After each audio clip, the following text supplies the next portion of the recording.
this meeting of the North Fair Oaks Community Council. Let's start with a roll call. Yeah, please. Can you start the roll call? Yeah, you can. Commencing roll call now. Councilmember Juan Carlos Prado, Here. Councilmember Beatriz Cerrillo, Councilmember Everardo Rodriguez, Councilmember Jennifer Ruiz. Do you see Vice Chair Blair Whitney? Vice Chair Blair Whitney?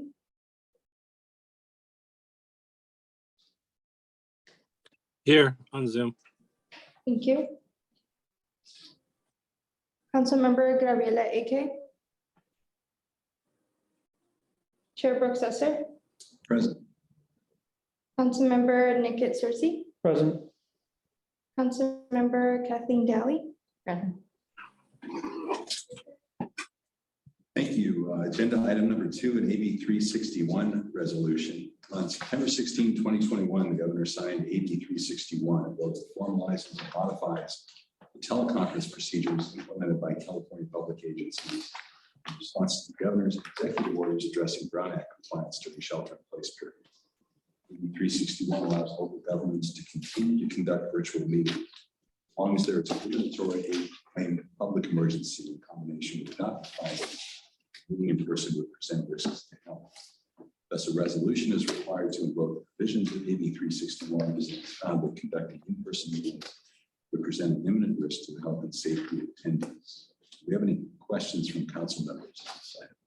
If I may, through the chair, because the two newest members are counting toward our quorum, I think it might be wise to do their swearing in before taking action on the AB 361 resolution so that the record is clear that their votes count toward the passage of that resolution.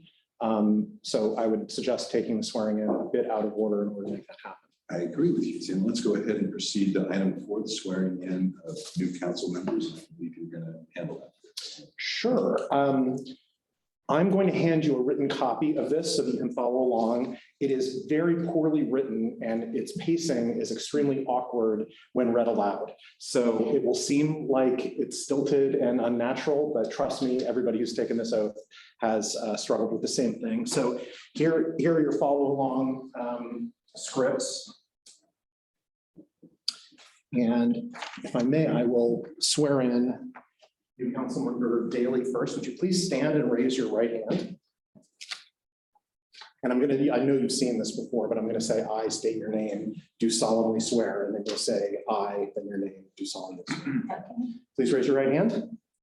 I state your name, do solemnly swear I, Kathleen Daly, do solemnly swear that I will support and defend that I will support and defend the Constitution of the United States the Constitution of the United States and the Constitution of the State of California and the Constitution of the State of California against all enemies, foreign and domestic, against all enemies, foreign and domestic, that I will bear true faith and allegiance that I will bear true faith and allegiance to the Constitution of the United States to the Constitution of the United States and the Constitution of the State of California, and the Constitution of the State of California, that I take this obligation freely that I take this obligation freely without any mental reservation without any mental reservation or purpose of evasion, or purpose of evasion, and that I will well and faithfully discharge that I will well and faithfully discharge the duties upon which I am about to enter.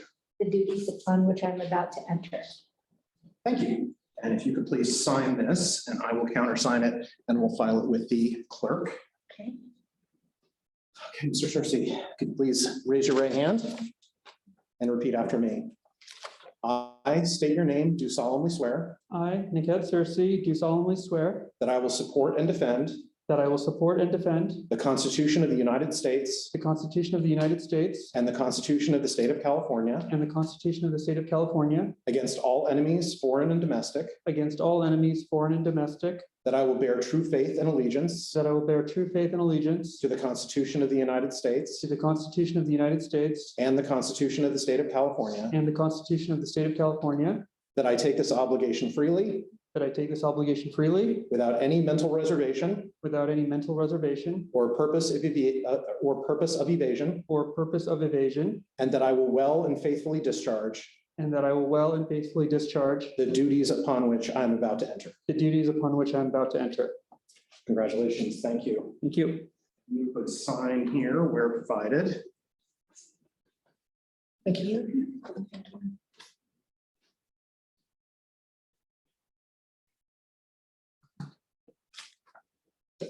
Thanks so much. Congratulations. Thank you very much, Tim, and congratulations to both of you. I'm very much looking forward to working with you going forward. If either of you would like to make a statement like that, now please go ahead. Just want to say thank you very much for the opportunity. I'm looking forward to working with this body and yes, The same. Thank you for the opportunity. I do look forward to it. I know that I've got a lot to learn, but I also have a strong compassion for the North Fair community. It's probably one of my favorite communities in all of Redwood City that I've lived in for a long time. So yeah, happy to be here. That's terrific. If we go back to item 2, the AB 361 resolution, I'm looking for any questions from the council members on that. Hearing none, is there any public comment? Okay, none, I will then entertain a motion to invoke the provisions of AB 361 so we can meet in this format. Make the motion. Juan Carlos, do we have a second? I'll second it. Thank you. We need a roll call vote on that, Deanna. Commencing roll call now. Councilmember Juan Carlos Bravo, Yes. Councilmember Beatriz Rio, Yes. Councilmember Everardo Rodriguez, I'm here. Councilmember Jennifer Ruiz, Vice Chair Blair Whitney, Yes. Councilmember Gabriela Ake, Joe Brooks Sesser, Yes. Councilmember Nick Searcy, yes. and Councilmember Kathleen. Yes. Okay, motion passes. Very good. Thank you very much. Next agenda item is public comment. Anyone may speak up to 2 minutes on any topic not on the agenda. If you're in the room, please fill out a speaker slip. Please note that the council may not discuss or take action on items not on the agenda. We'll allow people in the room to speak, and we'll take comment from those online. Is there anyone in the room who would like to make a public comment this evening? Very good. Deanna, can you check and see if we have any public comment online, please? And also introduce our Spanish interpretation line. Victor, are you able to provide the Spanish interpretation instructions? Gladly, through the chair, muy buenas noches. Les queremos dejar saber que este concilio de hoy será totalmente interpretado en el español y para poder escuchar en español, por favor, llame a este número, es el 1-877-568-4106. Después de eso, usted tendrá que introducir un código que es el 877-394-869 con el símbolo de número. Una vez más, por favor, si usted quiere la traducción en el español de este concilio de hoy, llame al 1-877-568-4106 y después de eso, por favor, introduzca el código del 877-394-869 y enseguida el símbolo de número. Muchas gracias. Thank you. Back to you, Chair. We have no public comment then, Deanna. One final call for public comment.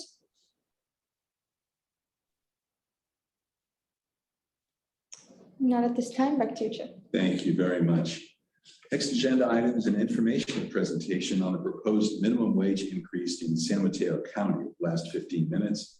Presentation is going to be given by David Barada and Lena Silverman, who are legislative aides. David and Lena online.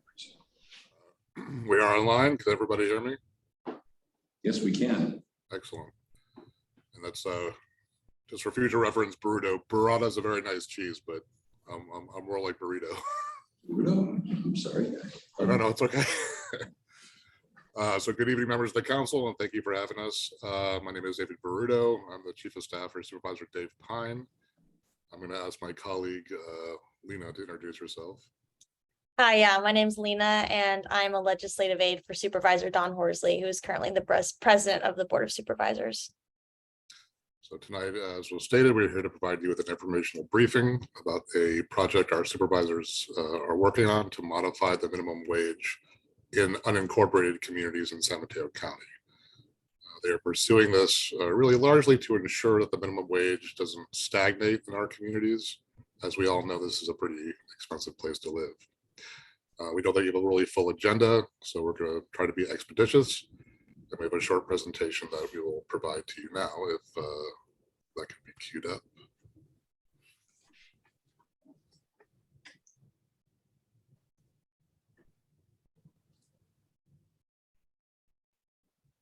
And Diana, that's you have that?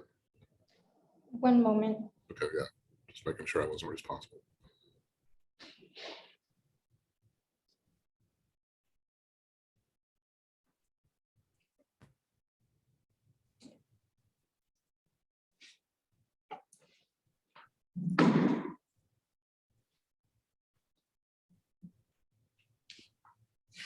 What map is your background, Bruto, while we're waiting? That's Middle Earth. Ah, I said, I don't know where I live in there. Victor liked that one. Hopefully not Mordor. Well, it's on there, you know, it's got to be on there. All right, so obviously this discussion is about raising the minimum wage. Next slide, please. So San Mateo County itself, the unincorporated communities, has no separate minimum wage beyond what the state of California has imposed. A number of cities, 12 actually in the county by our count so far, have imposed their own minimum wage, which actually has outpaced the state minimum wage, which now sits at $15 an hour for businesses with over, well, 26 or more employees, so 25 or fewer, and $14 an hour for businesses with 25 or fewer. So you can see from the graph, there are a number of cities that are well ahead. Belmont, $16.20, as is Redwood City, San Mateo, and South San Francisco at $50.80 already. Next slide, please. So the minimum wage in California for the uninitiated right now is, as we stated, $15 an hour for what we call larger employers and 14 for smaller. In January, the smaller businesses are going to catch up. So they're going to be at $50 an hour as per a scheduled increase under the state law that was passed in 2016. Embedded in that law, however, was an inflationary adjustment. Now, this adjustment is a little peculiar because it only applies when the rate of inflation is 7% or higher, meaning it was not intended to be imposed very often. However, we did breach that threshold in the past year. So an additional 50 cents will be applied to all across the board. So the minimum wage will be $15.50 an hour for every business as of January 2023. Next slide. So why is this being considered and why was this done really at the state level too is, well, San Mateo County and our state in general is just an incredibly expensive place to live. You know, if you're a single adult in San Mateo County, almost $59,000 annually or $28 an hour in a 40-hour work week is really what you would need to live sort of a basically good life. Working at $14 an hour, if you were at you know, a small business at this point, you'd have to work 93 hours a week in order to even sort of make the basic cut. Next slide, please. So at present, you know, where there's a study going on, but we'll, you know, are proposing some potential options. We're going to hold a public hearing, a study session on October 18, and hopefully move to maybe a first reading on November 1st at the Board of Supervisors. We're going to have a bunch of other meetings too, and we will be disseminating information about that. The proposal being developed is the following. So come the effective date, which will likely be actually in the middle of 2023 at this point. That's the thought process. And the reason that we're pegging it so far in advance rather than the start of the new year is we do want to give folks time to adjust. And we're going to do a lot more granular outreach to make sure that people are really aware that these businesses are aware, and the community in general as well. So the proposal is that the larger employees with 26 or more are going to be pegged to $16.50 per hour, and the employees with 25 or fewer are actually going to match the state imposition as it is $15.50 an hour, or as it will be in January. The difference is what the supervisors would like to see is an escalator, something that to make sure that the wage doesn't stagnate over time. And what that would be was pegging it to the consumer price index or 3%, whichever is less. So this is done for two reasons. One, to ensure that, again, the wages keep increasing over time, at least incrementally, and that business owners, they will know that, look, it's never going to get over 3%. That's the max. So they get some surety, and workers get some inflationary adjustment over time so that that wage doesn't stagnate. And really right now, that's about the sum total of where we are. Again, we're going to have a lot more discussion about this. We're going to be disseminating a lot of information about and promoting the study session and the Board of Supervisors hearing on November 1st to consider whatever options come out, and doing a lot of community outreach. This is one example of it. So we're happy to talk to you about that and take any questions or comments that you might have. Thank you, David. At this time, if any council members have any questions, please raise your hand either virtually or in the room, I suppose. We have people online as well tonight. So I can definitely talk about it as a small business owner. that would be terrific. Yeah, please go ahead. Fortunately and unfortunately, as small business owners, you don't really have a choice because the competition for staff out there is big. It's real. And I can be a small independent, somebody can be a small independent business owner, and the chain next door is going to take it up $1, $2. So you're in competition with small business owners, your competition with larger businesses, and you really don't have a choice. You have to probably even do better than this to keep people for an extended length of time. It's just the reality. I think as long as this applies across the board to all businesses and government and a bit, I think you have no choice but to raise it to a point that works for people, and definitely be at the state level. If you're under 26 employees, I can tell you it really doesn't make that much of a difference, because you're going to have to pay what everyone else is paying or do better in order to keep long-term employees. It gets a little bit challenging when your staff is mostly high school kids, because they deserve that wage just like everyone else, but sometimes they're just part-time. So there's some challenges with trying to manage that wage appropriately compared to someone that's maybe working 40, 50 hours a week and taking care of the family. But at the end of the day, it's an employee and you have to do what's fair across the board. But you really can't escape this idea that you have to raise, and sometimes you have to go higher than the minimum wage in order to keep people for a long term. Thank you very much, Kathleen. I see Councilmember Rodriguez has his hand up. Ever, please go ahead with your question. Yes, thank you for your presentation, David and Lina. I'm wondering if you could talk a little bit about enforcement. How does that work? Is it only by employees complaining about not receiving the lawfully hourly salary, or how does enforcement work? It would continue just like it does today. Any employee can make a complaint to the Department of Industrial Relations. They have some enforcement ability, or you can have a right of civil action. You can sue. That said, there is another side discussion. I probably won't go into too much here, but other counties have created enforcement mechanisms, and that's another discussion.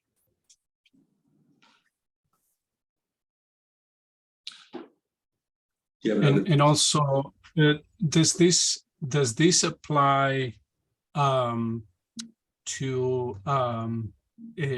hourly employees, I guess, not only full-time, etc. It's just anybody Anyone- working any portion of the time. Anyone who's employed, if you're working for somebody and they're paying you, Okay.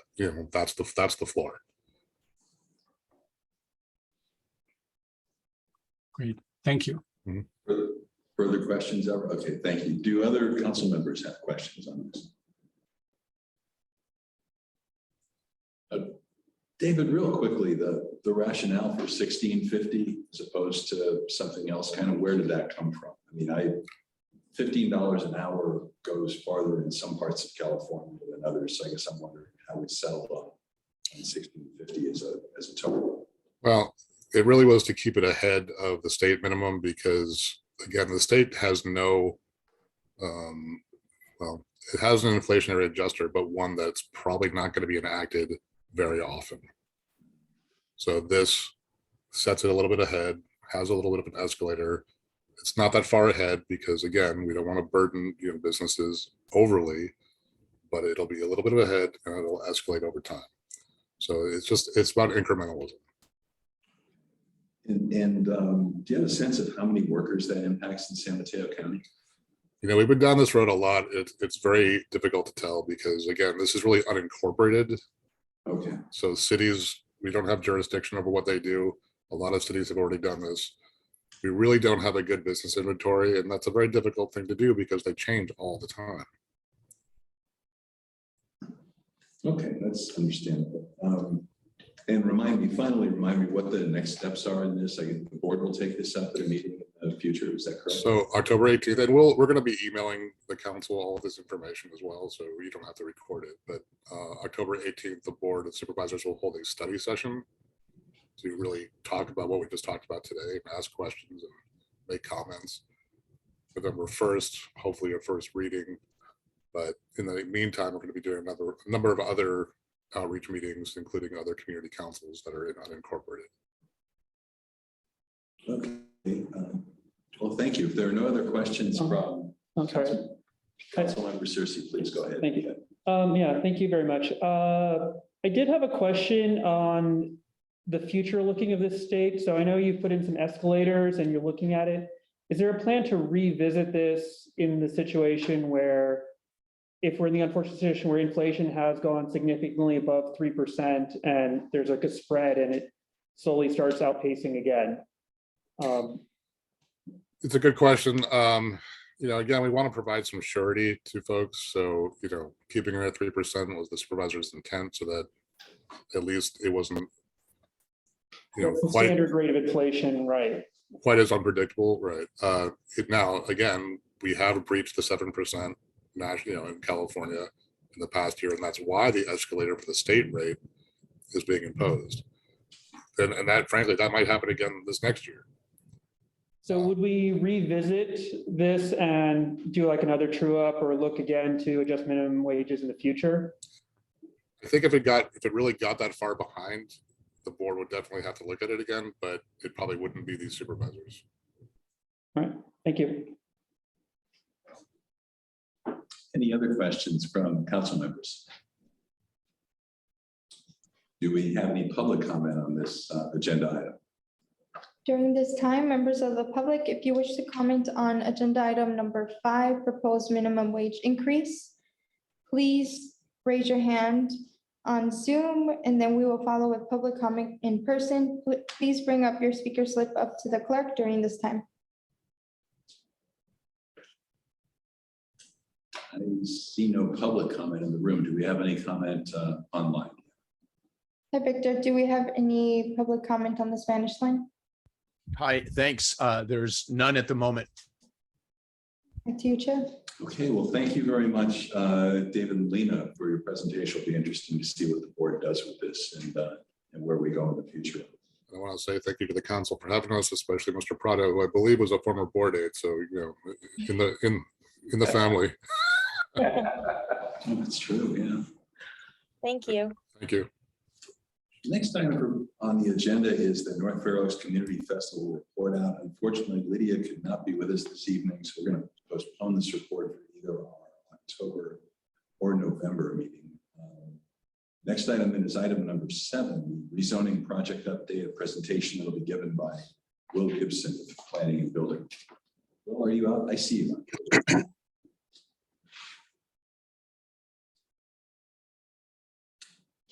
So, Will, you're on mute. Well, we can't hear you. Clicked unmute and then I must have clicked it again. My apologies. Thank you, Chair Esser, and good evening, council members. I'm actually going to turn it right over to Matt Tacker, who you have met before, the project manager from Wilson Roberts Todd for this project. And Matt, with that, please take it away. Great. Glad to be with you. I'm sharing my screen. I'm working cross platforms here, so bear with me. Glad to be back here. We've been working. You know, we're still in the tail end of the analysis phase, and we've also been earnestly performing community outreach, and we'll talk about those elements in a minute. Again, this is the rezoning and general plan amendment project, where we are looking at the middle field and the El Camino corridors in North Fair Oaks, along which there is mixed use zoning. And we're looking at amendments to that zoning, as well as any necessary general plan amendments or community plan amendments that will go along with that. To just let you know where we're at, we refreshed the website. It's a much more thorough and I think useful website. You know, it begins with the about page, and if you're sorry, see here. And of course, I mentioned the amendments to the zoning, and the purposes of that is the state law have changed. So there's a need for objective measures. There's a need for consistency across the zoning. Clarity is always an aspiration. And also there are some aspects of the community plan that aren't addressed in the zoning, but can be. And so it's to implement the community plan. We're also looking at areas, and we'll look at those at a map more closely. They're also looking at areas that are at the edges. I think there are about 30 parcels where they're residentially zoned, and looking at rezoning those to mixed use to make housing development, particularly affordable housing development, more affordable. And then there's an environmental review that needs to go along with any increase in intensity and any other major changes. We are not looking at any changes to the maximum heights that are allowed in the mixed use areas or intensity or density requirements. Those are staying the same. There's also, you know, on the website, the latest in terms of ways to participate. There's resources. One of my favorite resources is that at a click, it'll take you right to the existing zoning. So you can, you know, if you're following this project and you're wondering how it reads now, you can go right to the source. And that also links to the community plan. As far as community outreach, goes,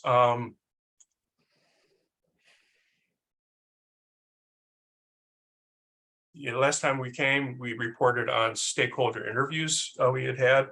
You know, we talked to local business reps, builders, developers, county staff, and also reported on what the issues that the technical advisory committee is interested in. And then more recently, beginning with the North Fair Oaks Festival, we've had a set of pop-up events. We found those to be extremely successful. really kind of a go-to-them strategy. And that effort's being led by Nuestra Casa, a nonprofit that's based in East Palo Alto, and is already working in the North Fair Oaks community, already has developed a sense of rapport with all of the diversity that's in the community. This last week, we also had pop-ups in the El Camino Fifth Avenue area at Chavez Market, and then along Middlefield Road, El Concilio next to Brew Coffee. We have a survey that we administer, and in the lower left-hand corner there, you can see how to take it. You can go to the website, and there's a button right on that first homepage that'll take you to the survey. We're going to be closing the survey soon, so we'd love to have your thoughts. In order to get high levels of community participation, we got 240 survey responses. One thing that helped with that is participants got a $5 gift card, and in these last two surveys, it benefited the local businesses. Chavez Market, the gift card was $5 Chavez Market, and then Brew Coffee, so people got well caffeinated. Okay, so 215 responses. I misspoke. I thought it was 240, 215. 30% are English speaking, 70% Spanish at this point. And half of the survey takers live in North Fair Oaks. 75% rent their home. These are the responses so far. And most survey takers are middle-aged. And we'll go through the questions, but we're not going to talk about the results to the questions yet. We don't want to bias the survey by getting into the results. We will be returning with the results next time we meet.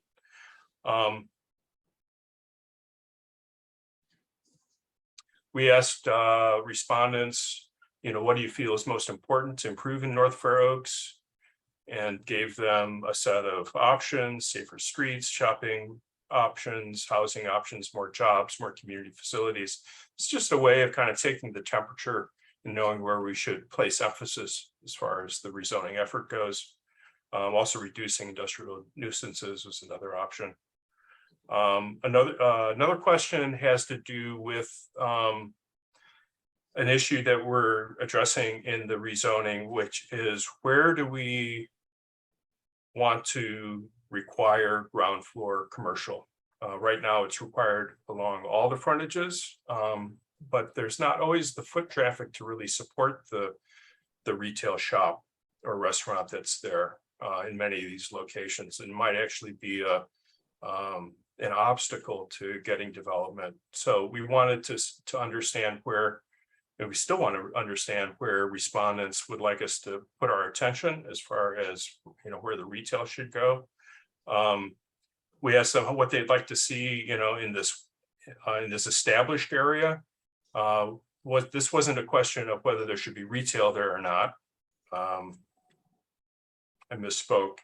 In this case, the retail and the commercial is established, so how can we make it better?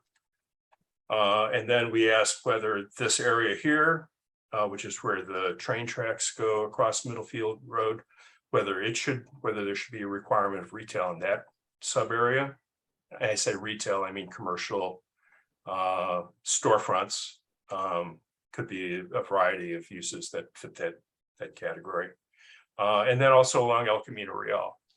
And you can see what you see here in the diagram, the red stretches, these red frontages, that's where existing commercial frontage is. So this information was provided and helped inform their decisions. Another set of survey questions include how can new buildings be a good neighbor to existing homes and buildings? And there are a variety of options in terms of building massing and window placement, landscaping and things like that. And then, do you support larger buildings that could provide more housing? And we asked them that question in reference to these sub areas, along Blenheim Avenue, which is the El Camino Real area. Are they supportive of increasing building heights, in these colored parcels? The Huntington Avenue area, same question. And then there's just really 3 parcels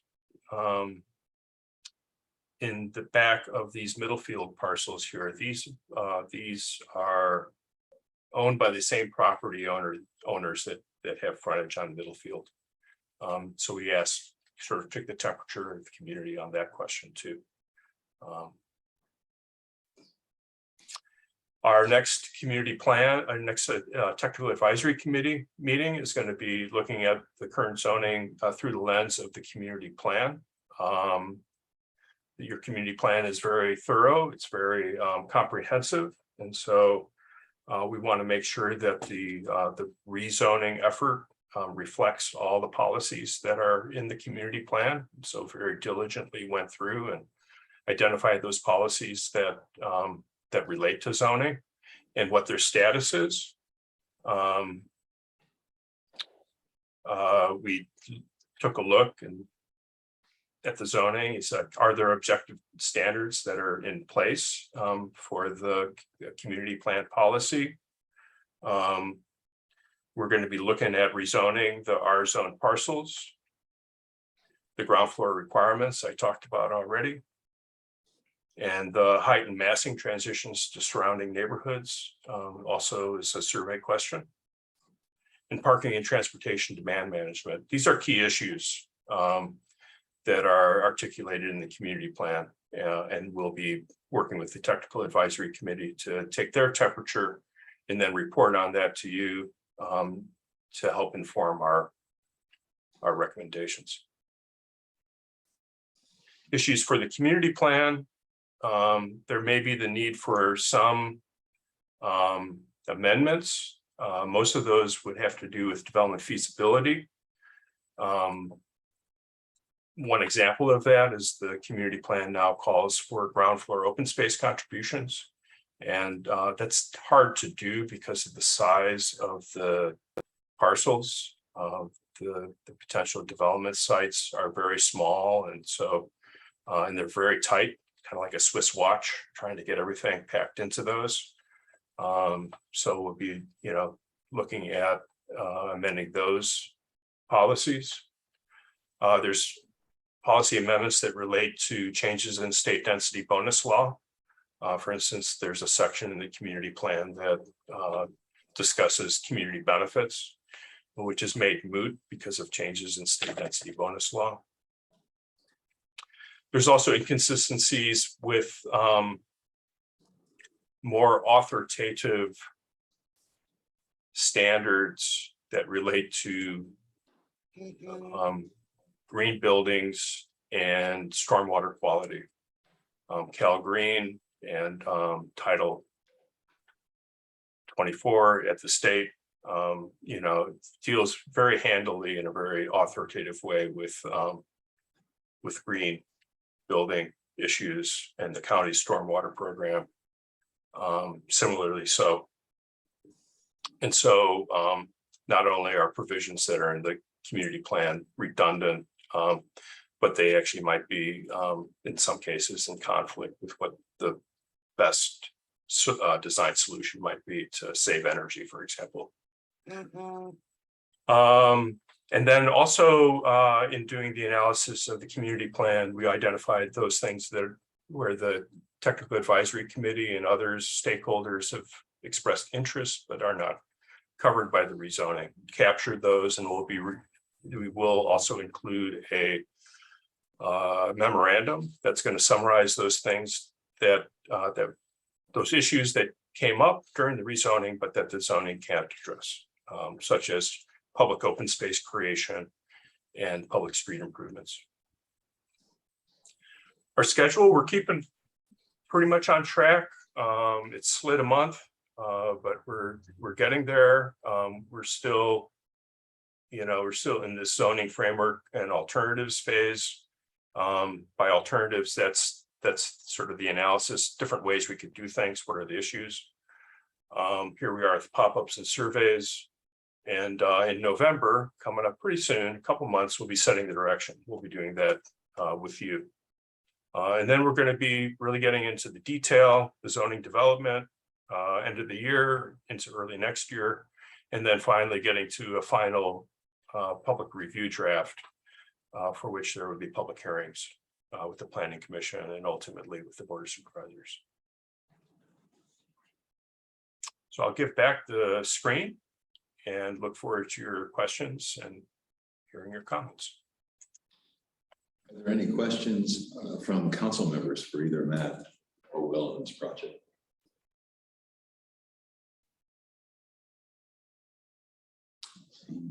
None in the room. Do we have any online yet? I do not see any council members' hands raised. Oh, we have Ever. Councilmember Rodriguez, Ever, go ahead. Yes, thank you, Matt. How is the survey being distributed? It's been online. We've relied on the pop-ups principally at this point. And there is also an email list, and we're going to be sending out an email blast to those contacts that we have. Those include organization representatives, and some people who have already taken the survey gave us their email. So we'll be asking them to pass it on to their friends.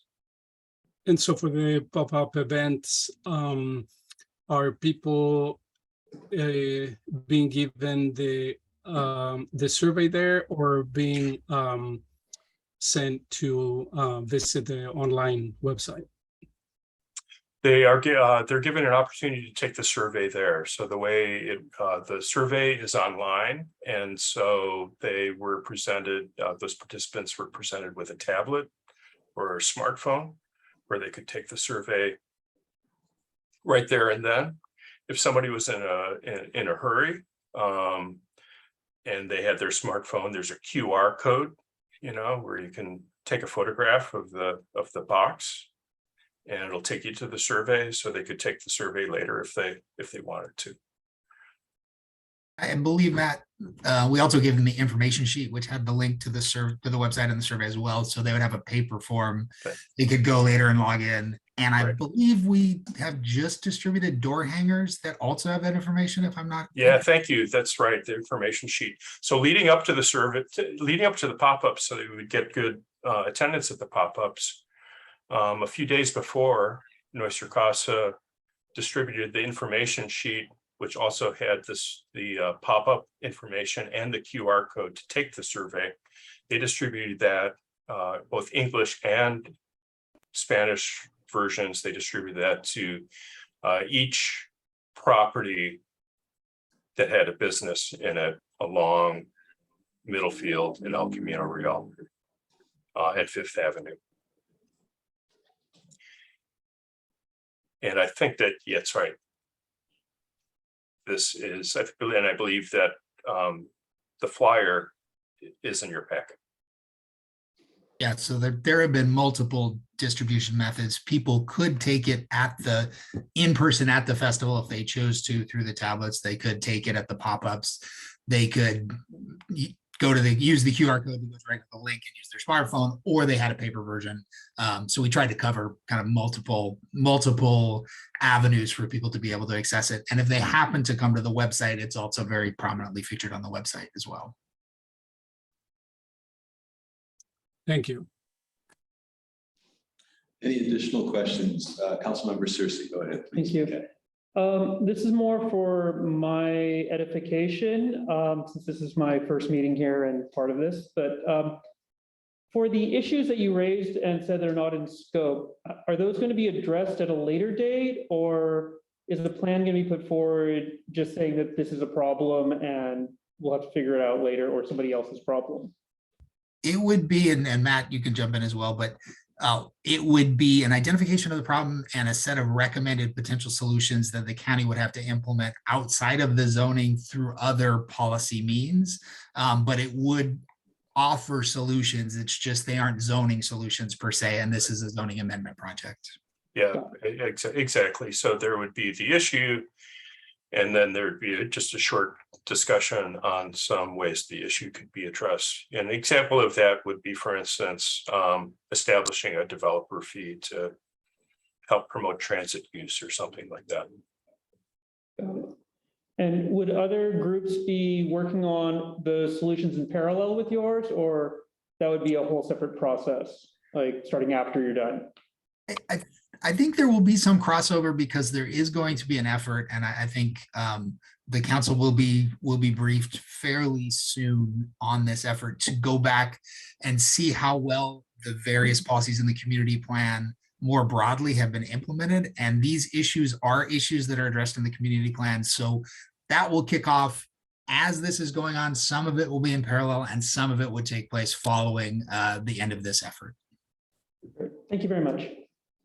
Yeah, the Board of Supervisors has actually approved funding for a consultant to come in and do a revision of the community plan. You're probably familiar with the community plan. It's a rather big document. So to Will's point, these processes are going to go in parallel, and one should inform the other as we go along. Perfect. Thank you. Are there other questions from council members? Please, Kathleen. Thank you for your report. I think I heard you say that there's information to take the survey in both English and Spanish, correct? Has any consideration to walk door to door along Middlefield to give that survey information to some of the business owners? So a lot of times we ignore mail and you just get, so any thoughts on that? We did leaflet the business owners on Middlefield and El Camino Real. So they received that information and the link to the survey. Got it. Okay. Thank you. Other questions from council members in the room? Ever, do you have Councilmember Rodriguez, do you have another question, or is that a matter of not putting your hand down? Thank you. No, I forgot to lower my hand. Okay, just don't want to miss anything. When does the survey close, Matt? Well, we've suggested October 3rd, but honestly, if there's a preference that the council has, we could adjust that. The idea being that anybody who's seen this presentation will be given an opportunity to, take the survey. We're going to meet with the technical advisory committee next week. That gives them a week to take the survey. And at the same time, we need to kind of get to the meat of the matter as far as the zoning goes pretty soon. And the longer that we keep the survey open, the longer that would be extended. I think we probably will take a look as we get close to October 3rd. If it seems like a lot of responses are still coming in, we might extend it. But if it seems it's more likely that by that time responses will probably have petered out, and we'll, in that case, we would likely close it. I was pleased to see 70% of the responses coming in Spanish. Demographically, that makes a lot of sense for our neighborhood. So that's good to see. One more question. Does the rezoning project, we may have covered this before, but does the project facilitate the achievement of our arena goals, or can we meet those goals without? We can meet the goals without it, and the rezoned areas are not included in the county's housing element as part of the RENA. However, if the so for anyone who especially particularly new council members who were not at last week's study session where we did discuss the housing element, the county's housing element adoption has to identify sufficient developable properties to meet what the state and the Association of Bay Area Governments tells us is our housing need over the next 8 years. We have analyzed the sites that we have for development, and we think we have enough to meet without the rezoning. However, the state may push back on our assumptions, in which case these sites would probably assist us, but we would need additional sites to rezone in other areas of the county as well. Thank you. One last call for questions from council members. If there are any. Do we have any public comment on this issue? Deanna? During this time, members of the public, if you wish to comment on agenda item number 7, rezoning project update, please use the raise hand feature on Zoom, or please bring up your speaker card to the clerk during this time.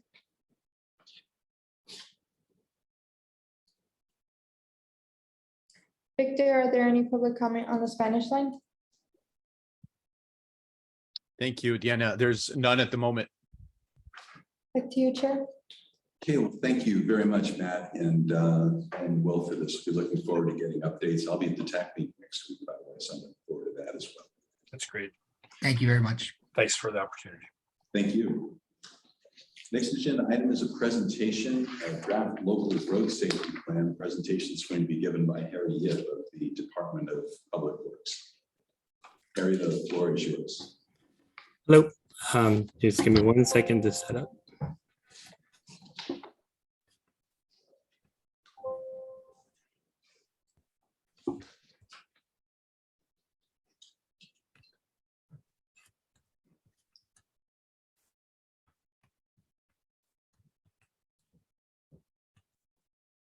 Right, so can everyone see my screen?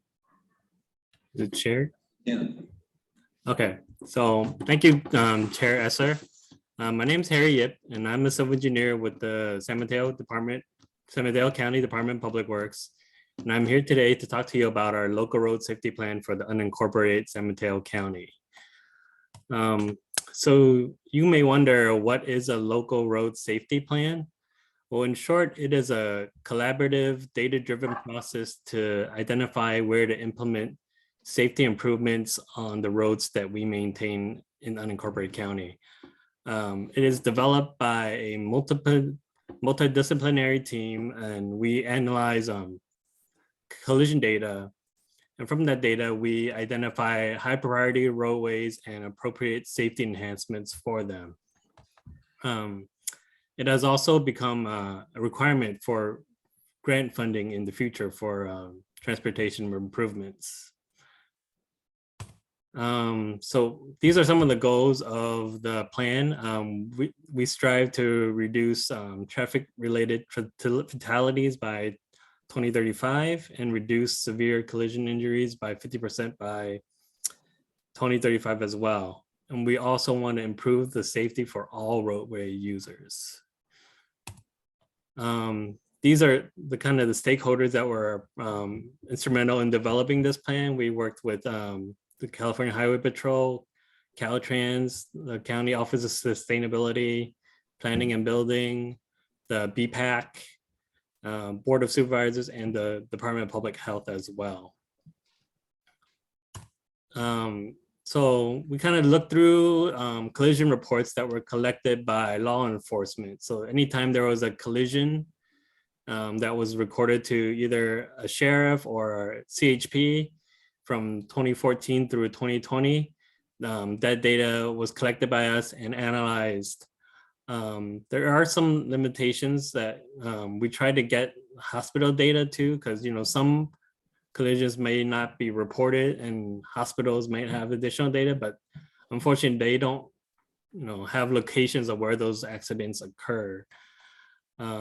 There's also no good data sources for near misses other than personal accounts by individuals. So this is kind of the process we use to analyze. We collected all the collisions and then identified which intersections had the top 15 most injury collisions. And then we also separated between signalized and unsignalized intersections. And then we also looked at which roadway segments, the top 20 roadway segments with collisions, and also give further weight to collisions that had severe injury or fatalities.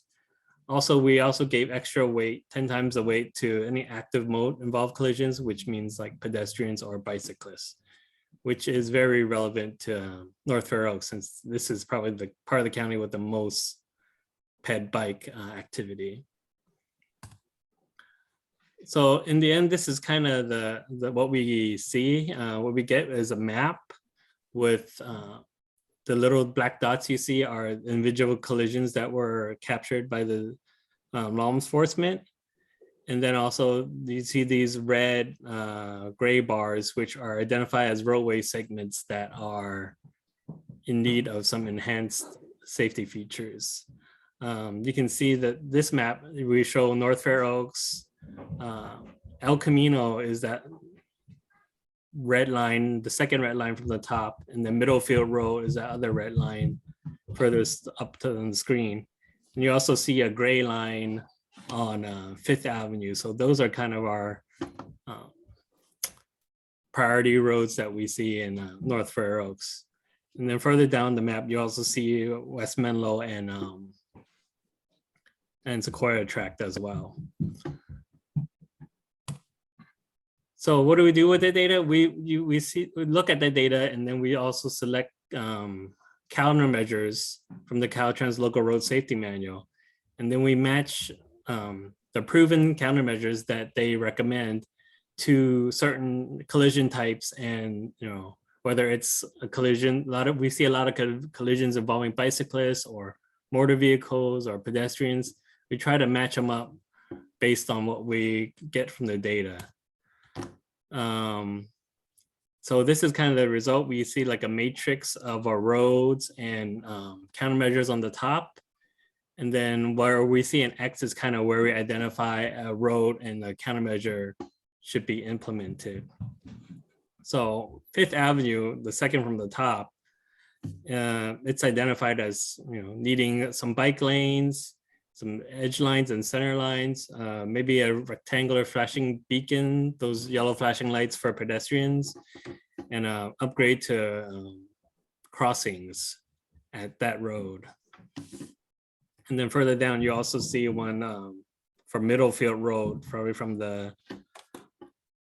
fourth from the bottom. But we also know that Middlefield Road is implementing a lot of these features already in the current project. So when we talk about intersections, this is separate from the road segments from the previous slide. This one, we have certain countermeasures that are designed for road segments and different ones for intersections. And relevant to this, we see Middlefield has a bunch of intersections that could need improvements by installing either those flashing yellow lights or a more even enhanced pedestrian signal. We've also seen some other streets, Spring and Warrington, that come up high on this list. And this list is for unsignalized intersections. If we talk about signalized, we don't have that many in the county, but Middlefield and Fifth is one of the ones that we are concerned about. So we have improving the signal hardware, improving signal timing, maybe putting some additional pavement marking through the intersection and modify the signal phasing to allow pedestrians to have a head start into crossing the roadway. So as I mentioned before, some improvements are already underway, like Middlefield Road is implementing a lot of the things that we've identified in this plan. And then other projects will be developed from these lists as funding becomes available. And some countermeasures may be implemented as part of maintenance projects, such as if we need to do any enhanced striping, as we repave roads, then we can look at, how we can improve the roadway markings on the roads. So what are our next steps? So we're presenting this final draft to the public and trying to gather any comments we have, revising it, and then going for board adoption of this plan in 2023 of January. And this plan will be revalued at minimum every 5 years with new data and evaluation of implemented countermeasures to see how well they perform. That's all I had. So if you have any questions, please let me know. Are there any questions for Harry from council members, either in the room or online?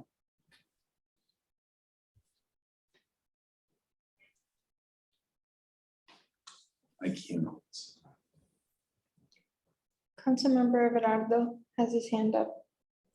Councilmember Rodriguez, ever go ahead, please. Yes. Thank you, Harry, for your presentation. Wondering if density comes into play when developing a plan, because obviously, North Fair Oaks having a very high density, if it is thrown into the same pot with other unincorporated areas that are not as densely populated, at least, let's say, someplace near the coastal areas. Right. Does density come into play when making one of these plans? So when we looked at roadway segments, that was how we identified them, was using a density type formula. Like we took a certain amount of collisions and divided by the length of that roadway. But if you're asking if we did like a density in terms of the volume of traffic, that was not done. Because if we did that, I think that would have been disadvantageous to North Fair Oaks. But this was all data that we collected also from CCAG, which did like a high injury network analysis for youth, for like schools, basically. Yeah. Okay, thank you. I have a question. Go ahead, please, Kathleen. Thank you for your presentation. Why would it be a disadvantage to North Fair Oaks? Well, because sometimes when you do calculations, you also divide by the length of the road, and if you also divide by the length of the volume of the traffic, I mean, this is probably the highest traffic portion of the county. That could make your, those red lines maybe less bright red and make them more gray, if that makes sense. I'm sorry, I don't follow. So you say like we have 10 collisions on Middlefield Road, right? Mhm. And we divide it by 100 vehicles that travel there each day. So that's like 1% collision rate. But if you do 10 collisions on, say, Sand Hill Road, divide by 50 cars, then that number pops up higher than the number in Middlefield Road. Okay. So what you're saying is you're focusing on the areas where we have a greater number of incidents, Right, particularly not necessarily, bicycles, yeah, not necessarily related to the amount of vehicular traffic. 'Cause that Right. was a disadvantage. the focus is really on, because we want to create roads that are safe for all users. So our emphasis is really on where we have fatal and severe injury collisions and high bicycle and pedestrian related collisions. Are there other questions from council members? Councilmember Cersei, go ahead, please. Thank you. I did have a question in terms of considering separation of the traffic from other things, as well as figuring out ways to separate pedestrian from bicycle traffic. And I don't know if your data accounts for bicycle to pedestrian collisions and things like that. Yeah, it gave extra weight to anything that was bicycle and pedestrian related involved collisions. So say, if you had a bicycle accident, that would weigh 10 times more than just two vehicles colliding, or a vehicle and an object. But if a bicycle hits a pedestrian, how would that factor in? And when you make these plans, I'm asking because I do see a lot of bicyclists encroaching in pedestrian spaces or Right. pedestrians in bicycle ways. And so I'm concerned about them intersecting and having more problems. That wasn't specifically looked at. I looked at the collisions that were involved with bicyclists and pedestrians. There weren't many that were both, at least not serious and fatal ones. Got it. And a lot of these probably get unreported. If we know of that as an issue, I would yeah, I would take that as a comment and maybe note it. Sure. Any other questions from council members? I have one, Harry. Are you coordinating your efforts with the surrounding communities? Obviously, Redwood City, Menlo Park, and Atherton. We just heard last month from Atherton, who's initiating what they call a complete streets project, which is going to improve pedestrian and bicycle safety along El Camino. We do collaborate when we have a plan in place, like conceptual drawings. When we start getting conceptual drawings, that's when we coordinate with different counties, or when we have a grant opportunity. So far, like recently we had a OBAG grant opportunity for Bay Road from 5th to 15th, I think. So we collaborated on that and applied together for that grant. Oh, great. So we do talk to each other, but maybe not specific for this development of this plan, but as projects get developed, we do coordinate with Redwood City or any other neighboring jurisdiction. That's good to know, because I know Atherton's getting OBAG money for some of the other projects they have that are confined at. So that's great. I think they asked us, we gave them a letter of support for some modifications to El Camino and Selby Lane. Yeah. But I don't think they were awarded for that one. I'm not sure. If you know better than. I think that's still at a study stage. I don't know if the project itself has been awarded yet, but I believe they got funding to at least do a study for that. So Okay. there's some progress there. If there are no other questions from council members, do we have any public comment on this? At this time, members of the public, if you wish to comment on agenda item number 8, draft local road safety plan, please use the raise hand feature on Zoom, and we will then follow with public comment in person.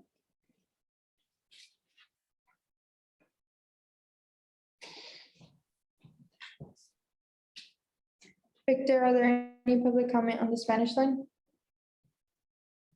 Thank you. There's none at the moment. Back to you, Chair. Okay, well, thank you very much for the presentation, Harry. Let us know. Thank you, Chair. Let's see, next agenda item is report out. Supervisor's report. I believe we have Maggie on the line this evening. Good evening, council members, and congratulations to the 2 new council members that joined today. My name is Maggie Cornejo, and I'm a legislative aide for Supervisor Warren Slocum.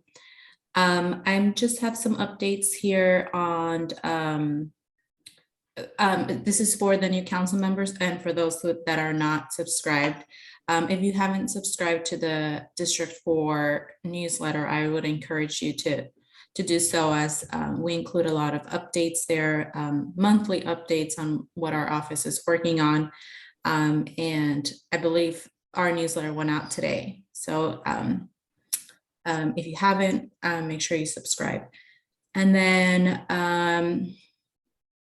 I have been talking to the council about the Healthy Communities mural, and just to give some background on that. There's 16 murals, or 16 proposed murals under the 5th Avenue underpass. If you're not familiar, they're just like big, well, right now they're empty, but the point that the supervisor, along with our community partners, are bringing forward to the possibility of having 16 murals. And before that, we're doing a survey to the community on what healthy communities means to them.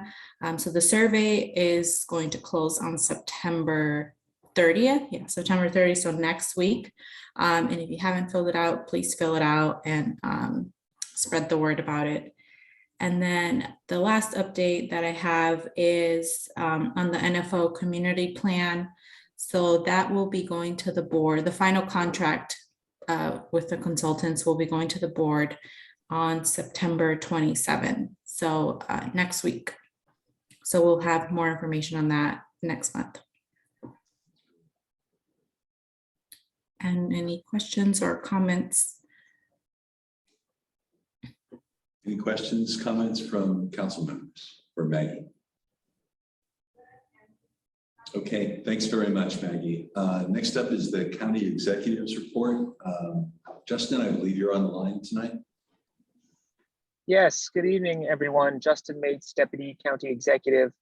Not much to report by way of update from the County Executive's office today. I did just want to welcome the new members of the NFOCC and to thank you and all the members for your service and representation of your community. And really, our advisory bodies really do serve a vital function for the county. Maggie covered everything I would have covered, so I'm happy. I don't have anything else to update, but I'm happy to take any questions anyone may have. Any questions from council members for Justin? I don't know if this is a question for you, Justin, or if Emma can answer it, but I was a little disappointed to see that the Choose Local app was being discontinued. With that said, it certainly wasn't due to a lack of effort on the part of the county or outreach. I'm guessing the uptake and usage simply wasn't what was expected, or I don't know if you could provide a little color on that. It'd be interesting. Thank you, Chair Esther. You know, I don't have a lot of detail on that. I think it did do a lot, and certainly there was a lot of effort to get the word out and to support our local businesses during the recovery. I'm not sure what all went into the analysis, but I think it was no longer needed, or it wasn't as effective going forward, and so the decision was made to discontinue it. But I'm sorry, I don't have much more detail on that. Emma, would you have anything on that? Any more detail than Justin? I know your team worked awfully hard getting that out there, so that was kind of why I was disappointed to see it being closed down. Yeah, no. Go ahead, Justin. No, go ahead, Emma. Yeah, through the chair. Yeah, we, not for lack of outreach from not only our office, but, it went countywide. It went to 8 different cities and it really did expand. And it didn't yield the results that they wanted or had hoped for. But to Peggy Jensen and the county executive office is looking at and will be shifting and putting other efforts into other recovery efforts, shifting those resources and ideas into really supporting the small business community using other recovery efforts. Okay, well, thank you very much. Next item on our agenda is council members' reports. We'll just go through the attendees here. Vice Chair Whitney, do you have a report this evening? No report. Council Member Prado, Juan Carlos? No, not tonight. Okay. Council Member Rodriguez, Everett, any report this evening? Not much to report other than a couple of meetings I had. One with a casual meeting with staff from the North Fair Oaks Library to find out what are the alternative alphabetization programs that they have to teach people reading and writing skills. And also to see possibilities for other programming that they offer. Also, one community meeting basically to talk about the potential effects of climate change in the community. It was suggested between a couple of nonprofit organizations working here in the community to create a sort of a climate resilience academy where people can learn about alternative ways of protecting from extreme heat, smoke when, you know, there are days when the air quality is extremely bad as well, either because of local pollution or because of surrounding fires. The community organizations would need funding, you know, to develop any plan. So it was just a casual talk again. If there's anything, you know, coming out, for sure, I'll report back to the council. Thank you. Thank you very much. Ever Councilmember Surreal, Beatrice, do you have a report out this evening? No, not at this time. I don't mean to put our new members on the spot, but Councilmember Daly, do you have a report this evening you'd like to come for the council? Can't say I do, thank you. We do this every meeting, just at this time. Okay. You do have things you'd like to bring up, things you think might be of interest to the council, county, or the attending public, please feel free. Got it. Councilmember Cersei, do you have something for us? Not this evening. I had a couple of things. I just found out today that one of our recently appointed council members has resigned for personal reasons. So we'll be posting a vacancy notice shortly. And we're currently recruiting for an alternate youth member. Our prior alternate youth member has gone off to college, so she's no longer able to serve on the council. The deadline for applications on that is October 14th. There's information at www.smcgov.org/VNC/vacancies. I don't know, Juan Carlos, do you have North Fair Oaks students up at Oh, yeah. up at Woodside? Yeah. Okay, spread the word there. If you have people Absolutely. that you think- We need one or two. We need one alternate right now. We may need two in the future, but at least one. Okay. Okay, terrific. Thank you. Is there any age limitation to that? Don't believe so, Tim. I think the ordinance just says youth, Yeah. 13 and older. 13 or older. Oh, there is a 13 and older. Thank you very much, Tim. Thank you for, yeah, I never knew. Let's see, to Maggie's point earlier about the Healthy Community Murals Project, the survey that she can refer to can be found at www.ccnfo.org. It's really actually interesting. What they're looking for at this point are the different themes that we're going to ask the artists to create murals around. There's an RFP that's available for artists to actually submit a proposal to complete this project. So yeah, if you haven't already completed the survey, please go ahead and do that. I believe it closes out on the 30th.